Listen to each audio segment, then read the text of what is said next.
জীবনটা খুবই অল্প সময়ের, তাই কেউ কারোর মনে আঘাত না দেই, কাউকে কষ্ট দিয়ে কেউ কথা না বলি। কার কখন ঘন্টা বেজে যাবে কেউই আমরা জানি না। তাই তো হাসি খুশি থাকি, পরিবারকে নিয়ে হ্যাপি থাকার চেষ্টা করি। তো আজকে আমার হিমু স্পেশালে ছিল হলো ডিমের মোগলাই এবং নারকেলে দুধ চা। আর এটা বানানোর জন্য প্রথমে আমি হাফ কেজির দুধ খুব সুন্দর করে ঘন করে জাল করে নিয়ে তার উপর চিনি দিয়ে একটু নাড়াচাড়া করে তার উপরে চাপাতি দিয়ে দেই।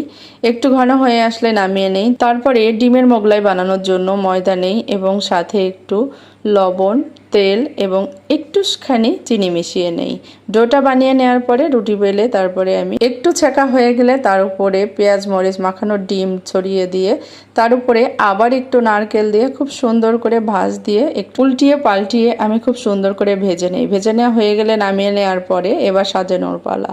প্রথমে আমি এটা খুব সুন্দর করে পিস পিস করে কেটে নেই। তার উপরে আমি কুচি কুচি শসা ছেড়ে দেই এবং গোল করে শসাটাও পাশ দিয়ে রেখে দেই। আর পেঁয়াজ মরিচ তো আগেই দেওয়া ছিল, এজন্য আমি ওটা দিলাম না।